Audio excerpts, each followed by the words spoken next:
আসসালামু আলাইকুম। আশা করি আপনারা সবাই ভালো আছেন। আমরা এই সমাজে কাউকে শ্রদ্ধা করি আর না করি, যারা আলেম, যারা হুজুর, অবশ্যই আমরা সমাজের অন্যদের থেকে তুলনায় আমরা তাদেরকে বেশি শ্রদ্ধা করি। কারণ তারা ধর্ম বিষয় জ্ঞানী, তারা আলেম। কিন্তু বর্তমানে দেখা যাচ্ছে এ আলেমরাই বিভিন্ন ভুল তথ্য আমাদের সমাজে ছড়িয়ে যাচ্ছেন।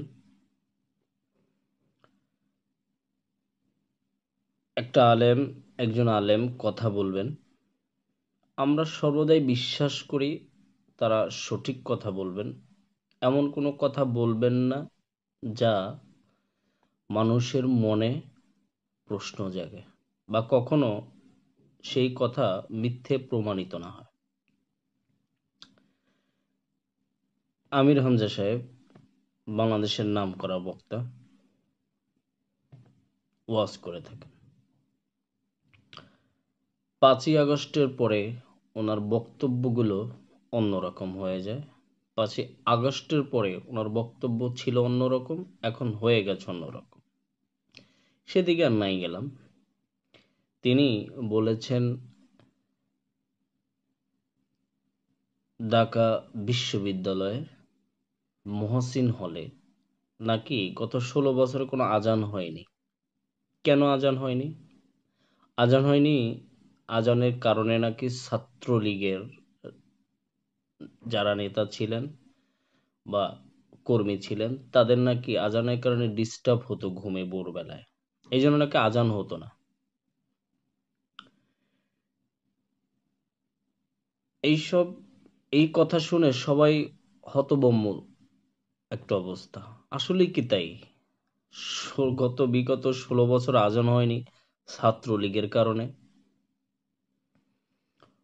যখন বিভিন্ন মিডিয়া ওই মহসিন হলের যে মুয়াজ্জিন তার কাছে যখন গেলেন, তিনি বললেন যে বিগত ১৬ বা ২০ বছরে আজান নিয়ে কখনো কোনো সমস্যা হয়নি। আমি নিজে আজান দিয়েছি, নামাজ পড়েছি। আজান কিংবা নামাজ এ দুটো নিয়ে কখনোই কোনো সমস্যা হয়নি। আমি যদি ছুটিতেও বাড়ি গিয়ে থাকি তখন এই হলের ছাত্ররাই আজান দিয়েছে। তখন আমির হামজা সাহেব বললেন যে আমার জানায় ভুল ছিল, বলায় ভুল ছিল।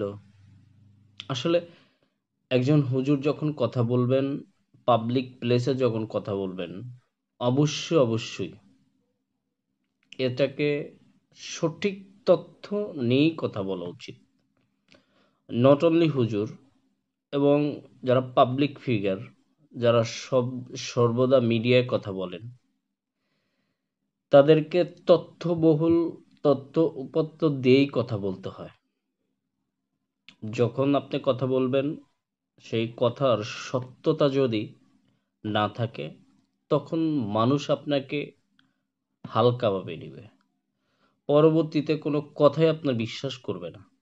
তো শুধু হুজুর না, আমরাও যারা আছি যখন মানুষের সম্পর্কে কথা বলবো, কোনো বিষয়ের সম্পর্কে কথা বলবো, আমরা তথ্যটা জেনে নিব। হুট করে বলায় বলবো না। আমি যখন মিস ইনফরমেশন মানুষের মধ্যে দিব, দুটো ক্ষতি হয়। একটা হচ্ছে সঠিক তথ্য তারা না জেনে ভুল বুঝবে। আরেকটা হচ্ছে আপনার যে বলবে তার ক্ষতি হয়। আপনি বললেন কিন্তু তথ্যটা সঠিকটা মিথ্যা, আপনার সম্পর্কেও মানুষ নেগেটিভ ধারণা নিয়ে বসে থাকবে। আপনি যখন আবার কথা বলবেন মানুষ বিশ্বাস করতে চাইবে না। আর এখন সোশ্যাল মিডিয়ার যুগ, কানেক্টিভিটি যথেষ্ট পরিমাণে ডেভেলপ হয়েছে সারা পৃথিবীতে। আপনি মিথ্যা বলেও লাভ হবে না। এখনকার তরুণ খুবই সচেতন। আপনি কথা বলবেন, কথার সত্যতা যাচাই করতে মাত্র মিনিমাম সর্বোচ্চ ৫ থেকে ১০ মিনিট সময় লাগে। এর মধ্যেই সত্য মিথ্যা বেরিয়ে আসে। আমরা যেই হই, শুধু আমির হামজা হুজুর নয়, আমরাও এর থেকে শিক্ষা নেই। আমরাও যেন কোনো মিস ইনফরমেশন মানুষের মধ্যে না ছড়াই।